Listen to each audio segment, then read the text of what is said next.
Hello everyone, welcome to Live Education Pundri. So today we will discuss about sexual reproduction in flowering plants. So guys, what do we mean by flowering plants and what do we mean by sexual reproduction? तो flowering plants क्या होते हैं जिनके ऊपर flowers आते हैं, विच bears flower.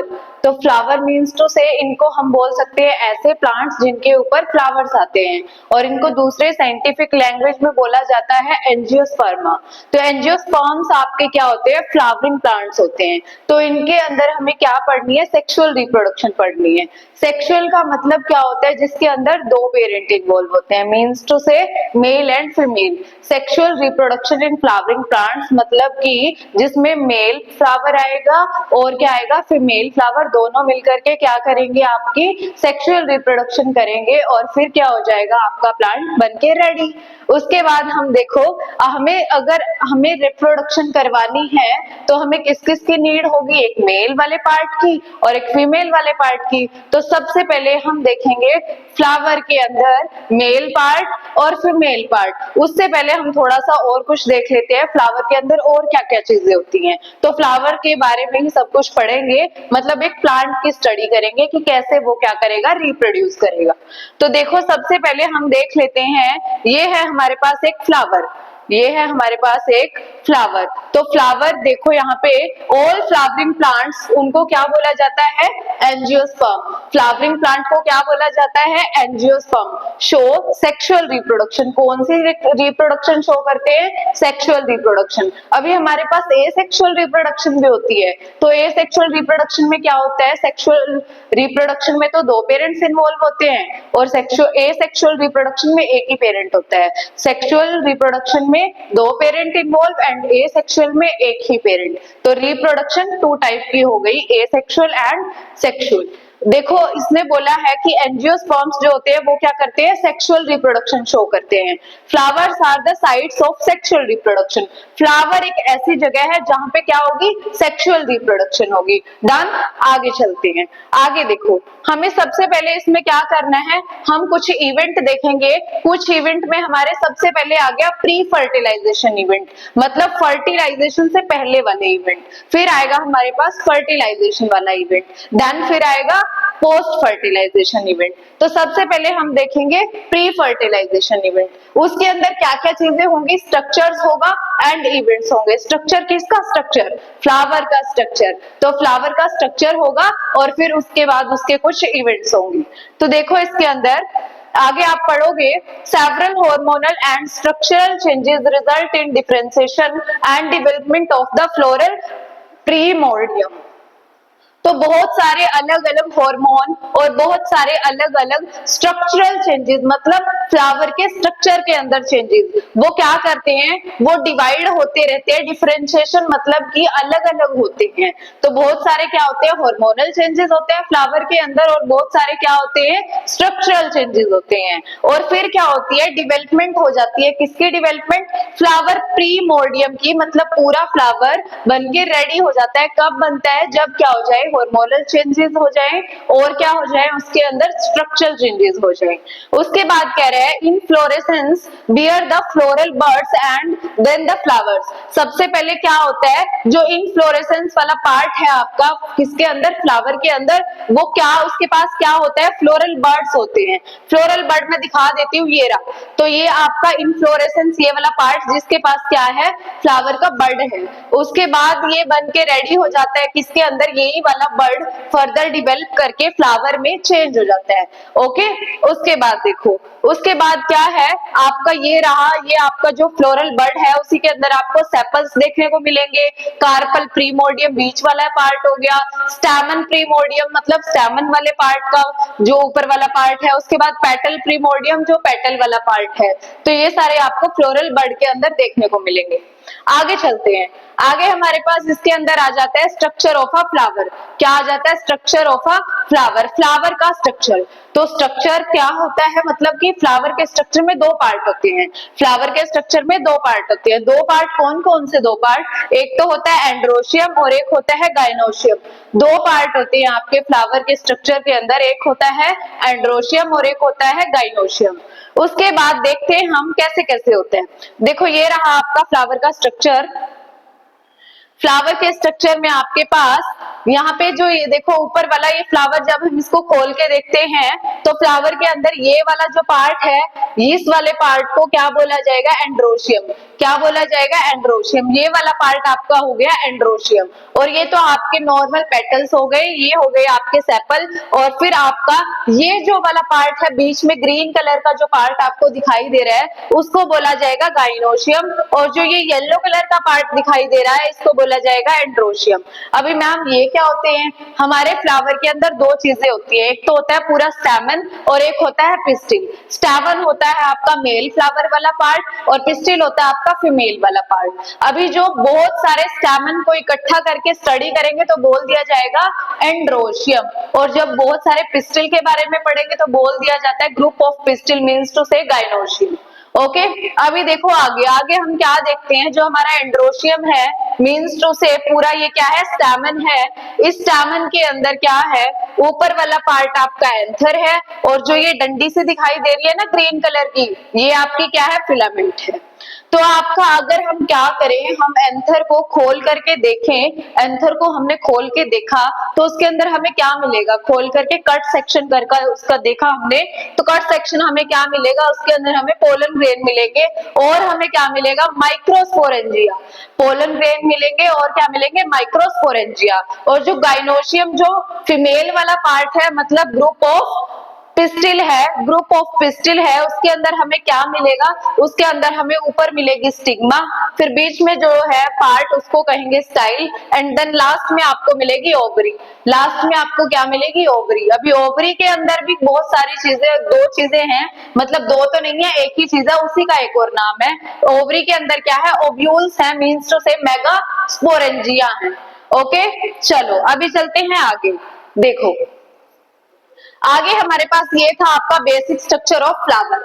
तो इसके बारे में आप लिख भी सकते हो कि जो आपका ये है एंड्रोशियम, सबसे मैंने क्या कहा था कि फ्लावर के अंदर दो पार्ट होते हैं, एक तो होता है आपका गाइनोशियम, एक होता है एंड्रोशियम। तो सबसे पहले हम मेल पार्ट की बात करेंगे। मेल पार्ट मीन्स टू से एंड्रोशियम। तो एंड्रोशियम की बात करते हैं, ये क्या होता है? It is the male reproductive part of a flower. ये क्या होता है? मेल रिप्रोडक्टिव पार्ट होता है फ्लावर का। रिप्रोडक्शन करने वाला जो पार्ट होता है means to say reproductive part, वो है ये आपका फ्लावर का। उसके बाद it consist of a whorl of stamens. इसके पास क्या होता है? बहुत सारे स्टेमन्स का ग्रुप होता है। उसके बाद their number and length are variable in different species. लेकिन जो अलग अलग ये है ना, जो आपका स्टेमन है ये अलग अलग नंबर में मिलता है और अलग अलग लेंथ होती है। स्टेमन की लेंथ इक्वली नहीं हो सकती, अलग अलग भी हो सकती है, वेरी करता है स्टेमन की लेंथ और वेरी करती है स्टेमन का नंबर। उसके बाद ये देखो, ये आपका एंड्रोशियम वाला पार्ट है, ये आपका पूरा स्टेमन है। स्टेमन को इतने वाले पार्ट को बोला जाएगा एंथर। और फिर जो ये बीच में आपका, ये आपका कनेक्टिव टिश्यू का काम कर रहा है, कनेक्ट करने का। और ये आपके माइक्रोस्पोरेंजियम है और ये ग्रीन वाली डंडी दैट इज फिलामेंट। उसके बाद ये पूरा फ्लावर है। फ्लावर के अंदर आपको दिखा सकते हैं, हमने पहले भी देख लिया है कि फ्लावर के अंदर हमारे पास ये जो बीच वाला पार्ट है दैट इज फीमेल पार्ट और जो ये वाला पार्ट है दैट इज मेल पार्ट। और ये आपके क्या है? ये आपके पेटल्स हैं। अभी देखो एक बात नोट करने की है, group of petal that is Corolla, group of petals that is corolla and group of sepals that is calyx, group of sepals that is calyx। उसके बाद नीचे आपका क्या है? नीचे आपका फ्लोरल एक्सिस है। उसके बाद ये आर्टिकुलेशन है, ये आपका पेडिसल है। यहाँ से आपकी जो फ्लावर के अंदर फ्रेग्रेंस होती है ना, फ्रेग्रेंस नेक्टेर बोला जाता है, नेक्टेरी, वो यहाँ से होती है, यहाँ से वो प्रोड्यूस होती है। तो ये आपका नेक्टेरी हो गया, ठीक है, डन। ये हो गया आपका स्टेमन का पार्ट, मतलब मेल रिप्रोडक्टिव पार्ट। अभी चलते हैं आगे। अभी देखते हैं आगे। आगे हमारे पास जो मैंने आपको बताया, स्टेमन में दो तरह की चीजें हैं, एक तो है एंथर, एक क्या है? फिलामेंट। स्टेमन में दो चीजें हैं, एक तो है एंथर और एक है आपका फिलामेंट। तो फिलामेंट और एंथर दोनों के बारे में देख लेते हैं, आगे चल के देखते हैं तो ये क्या क्या होता है। जैसे कि ये आपकी बुक में दिखा रखा है, एनसीईआरटी में ये वाला स्ट्रक्चर दिखा रखा है, तो ये आप देख सकते हो यहाँ पे ये वाला पार्ट हो गया एंथर और ये हो गई stalk like structure that is filament. तो आप लिखोगे filament is a long and slender stalk, filament is a long and slender stalk, its proximal end is attached to the thalamus or of the petal of a flower। तो इसका जो ये आपका filament है ना, फिलामेंट देखो जो ये एंथर का मतलब पूरे स्टैमेन का जो ये फिलामेंट है ये आगे जाकर के फ्लावर की थैलेमस के साथ कनेक्टेड होता है। किसके साथ होता है? थैलेमस के साथ, ये कनेक्टेड होता है थैलेमस के साथ। उसके बाद देखो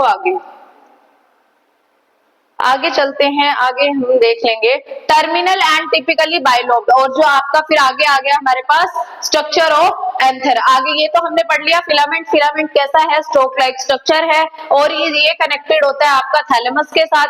अभी हम आ गए एंथर पे, तो एंथर आपका कैसा होता है, ये बाइलोब्ड होता है। एंथर के अंदर कितने लोब होते हैं? 2 लोब, एक वाला ये रहा, एक वाला ये रहा, तो एक लोब एंड फिर दूसरा लोब। तो एंथर कैसा हो गया? बाइलोब्ड हो गया, मींस टू से इसके अंदर 2 लोब हो गए। ईच लोब हैज 2 थिकस, तो ईच हर एक लोब के पास कितनी थिका होती है? 2 थिका होती है। ये देखो कट सेक्शन दिखा रखा है, 1 2 और 1 2, ये वाले लोब के पास भी 2 हो गई, इस वाले लोब के पास भी 2 हो गई, तो हर एक के पास कितनी होती है? 2 होती है, मतलब ईच लोब हैज 2 थिका, जिसको बोला जाता है डाइथिकस, जिसको फिर क्या कह सकते हैं हम? Dithecous. Often a longitudinal groove runs lengthwise separating the theca, और इनकी लेंथ में क्या होती है? वेरी करती रहती है, अलग अलग होती है। ओके चलो अभी आगे चलते हैं। आगे देखो ये आपका स्ट्रक्चर ऑफ अ फ्लावर, मतलब फ्लावर के स्ट्रक्चर में आगे फिर किसका स्ट्रक्चर हो गया? एंथर का स्ट्रक्चर हो गया। एंथर को फिर कट करके ये देखो, ये जो ऊपर वाला एंथर था इसको कट करके देखा तो ऐसा सा स्ट्रक्चर आपको दिखाई दिया, किसमें? माइक्रोस्कोप में। तो माइक्रोस्कोप में देखने के बाद हमें दिखा कि आपका यहाँ पे क्या होती है, जो ये है ना 4, ये 4 क्या है? मतलब इनको बोला जाता है पोलन सेक, इनको क्या बोला जाता है? पोलन सेक। अभी अगर हम एक की बात करें तो एक में देख लेते हैं, यहाँ पे स्पोरोजिनस टिश्यू भी होता है, इसको हम माइक्रोस्पोर मदर सेल्स बोल देंगे। क्या बोल देंगे? Microspore mother cell. Microspore mother cell को कवर मतलब उसकी प्रोटेक्टिंग का काम कौन सी लेयर करती है? टैपेटम। माइक्रोस्पोर मदर सेल के बाहर फिर आपका एक क्या होती है? लेयर होती है, जिसको बोला जाता है टैपेटम, और ये क्या करती है? प्रोटेक्शन का काम करती है, नरिशमेंट भी प्रोवाइड करवाती है। ओके, और ये आपके हो गए पोलन ग्रेन्स, बीच बीच में इनके बीच में आगे फिर क्या है? पोलन ग्रेन्स है। तो आप लिख सकते हो the anther is a tetragonal structure. Anther क्या है? Tetragonal structure. 1 2 3 4, 4 है ना, 4 क्या है? गोनल है, मींस टू से टेट्रागोनल। ओके, ये आपका हो गया tetragonal structure consisting of 4 microsporangia, और इसके पास क्या होते हैं? 4 माइक्रोस्पोरेंजिया होते हैं। देख सकते हो 1 2 3 4 माइक्रोस्पोरेंजिया होते हैं, लोकेटेड एट द कॉर्नर्स। और कैसे होते हैं? कॉर्नर्स पे लोकेटेड हैं, कॉर्नर्स पे, सेंटर में नहीं है, कॉर्नर पे हैं। कैसे हैं? एंथर के कॉर्नर पे हैं। उसके बाद 2 इन ईच लोब, और 2 हर एक लोब में, ये एक लोब था, ये दूसरा लोब था, 2 इसमें हो गए, 2 इसमें हो गए। उसके बाद the microsporangia develop to pollen sac. जब माइक्रोस्पोरेंजिया डिवेल्प हो जाता है तो फिर किस में कन्वर्ट हो जाता है? पोलन सेक में कन्वर्ट हो जाता है। They extend longitudinally all through the length of an anther and are packed with pollen grains. और ये क्या करते हैं? ये आगे बढ़ते रहते हैं लॉन्गिट्यूडनली, मतलब कि लेंथ वाइज, एंड फिर क्या करते हैं? ये एंथर की जो लेंथ होती है आगे फिर वो पैक्ड हो जाता है किसके साथ? पोलन ग्रेन्स के साथ। मतलब ये लॉन्गिट्यूडनल वे से क्या करते हैं? डिवेल्प होते रहते हैं, और फिर इनके अंदर क्या? बहुत सारे पोलन ग्रेन्स आ जाते हैं और फिर ये पूरा पैक्ड हो जाते हैं। ओके चलो अभी चलते हैं आगे देख लेते हैं हम। ऐसा सा स्ट्रक्चर होता है किसका? एंथर सेक हो गई, ये दोनों विद पोलन, ये फिर फिलामेंट हो गया। ऐसा सा स्ट्रक्चर होता है किसका? होता है आपका माइक्रोस्पोरेंजियम का। देख लेंगे हम क्या देखेंगे? अभी एक स्ट्रक्चर देखेंगे, एक माइक्रोस्पोरेंजियम का। अभी हमने देख लिया माइक्रोस्पोरेंजियम, तो 4 थे ना हमारे पास माइक्रोस्पोरेंजिया। तो a typical microsporangium is near circular in outline.